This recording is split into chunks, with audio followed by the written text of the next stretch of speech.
comment tuer nos désirs charnels.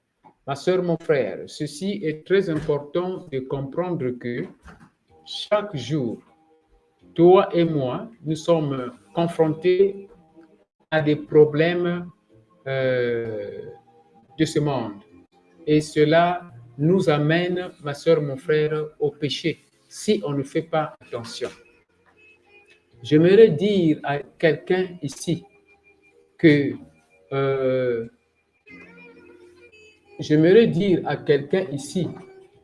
nous, en tant qu'hommes que nous sommes esprits.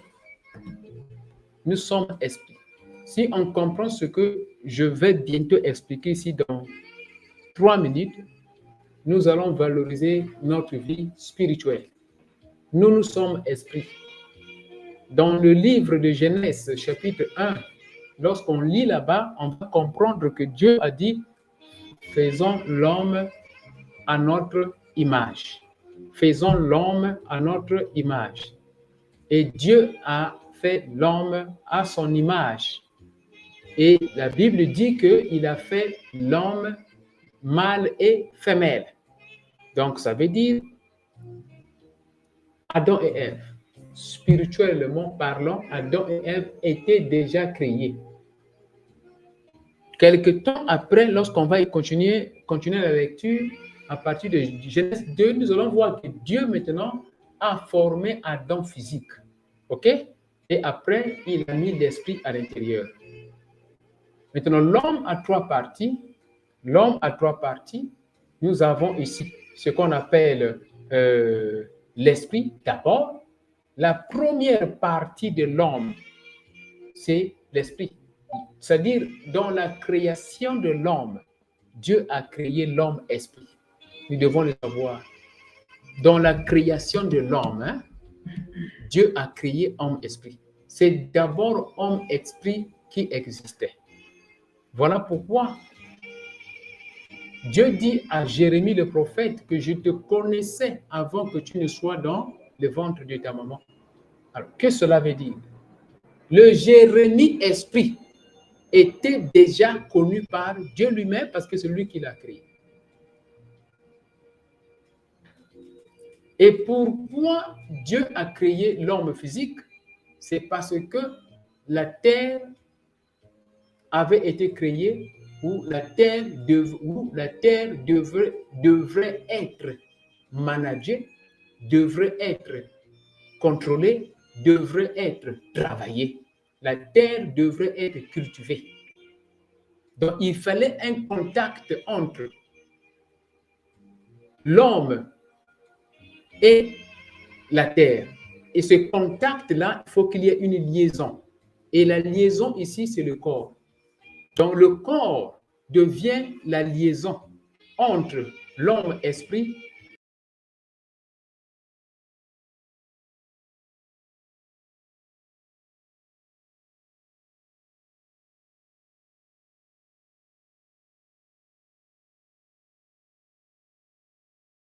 devient la liaison entre l'homme esprit qui a été créé et le monde.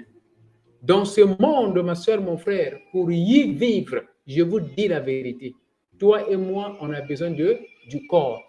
Comment tu vas vivre dans ce monde sans le corps?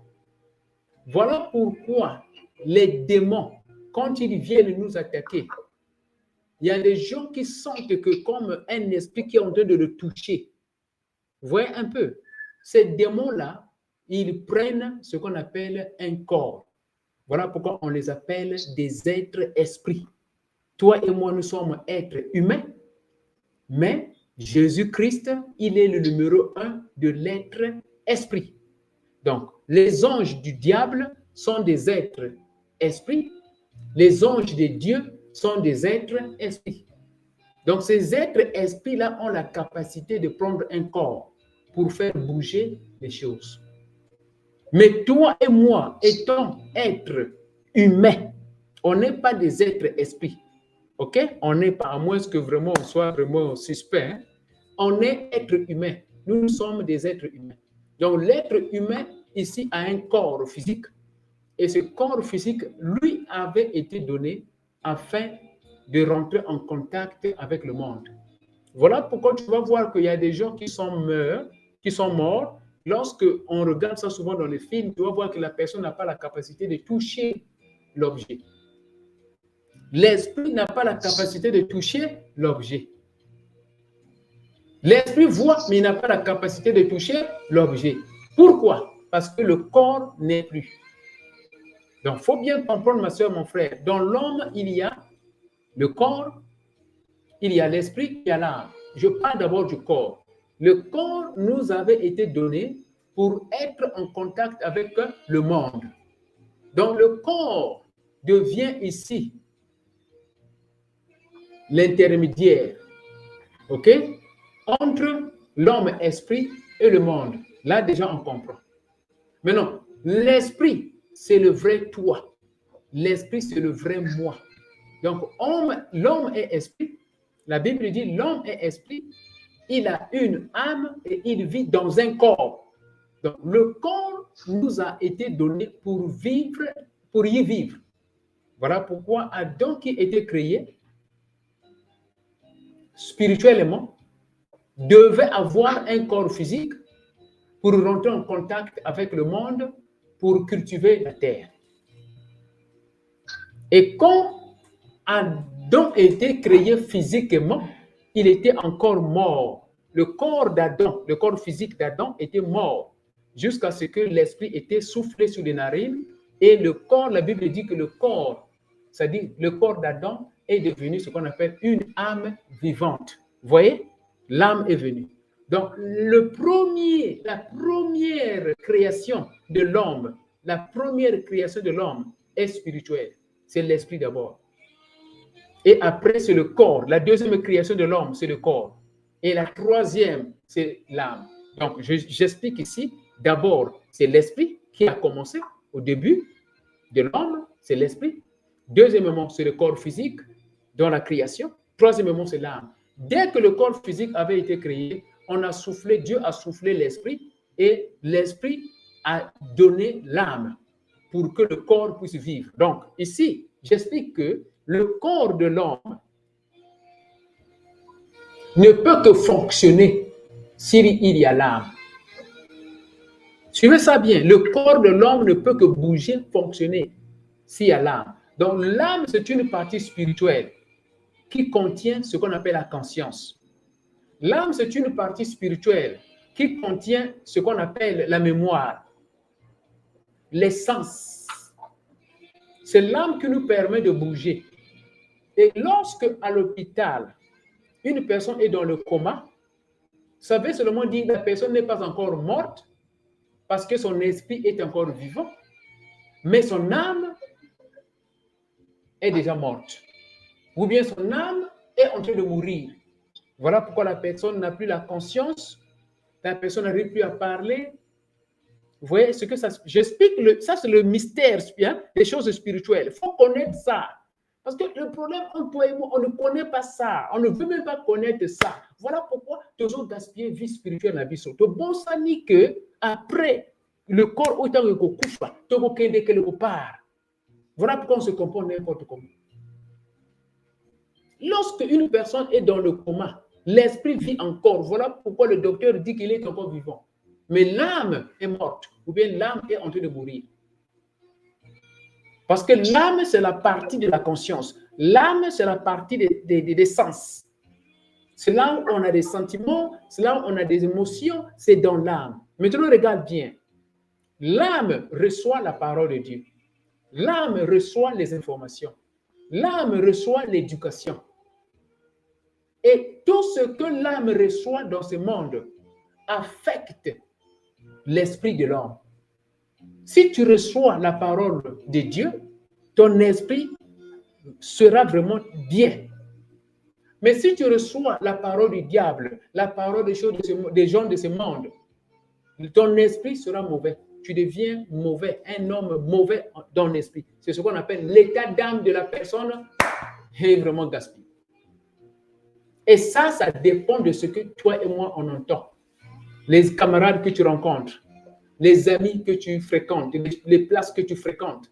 Est-ce que c'est bon? Tout ce que tu reçois Tout ce que tu regardes, tu vois. Tout ce que tu entends, ça affecte automatiquement ton âme. Donc l'âme, ici, il fonctionne.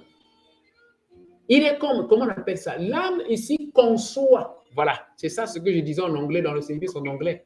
L'âme conçoit ce que nous recevons. L'âme conçoit ce que nous écoutons. L'âme conçoit ce que nous voyons.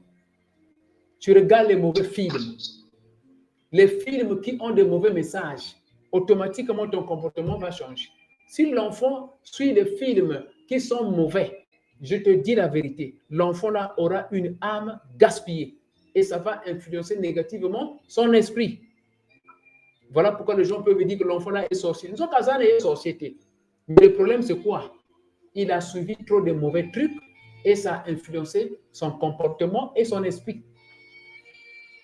Et c'est là où on arrive, ma soeur, mon frère, que parfois, le corps que Dieu nous a donné pour que notre esprit, qui est le vrai nous-mêmes, puisse y vivre et jouir de la terre, du monde, ce corps devient comme un obstacle. Ce corps devient comme une prison de l'esprit de l'homme. Ce corps devient comme l'emprisonnement.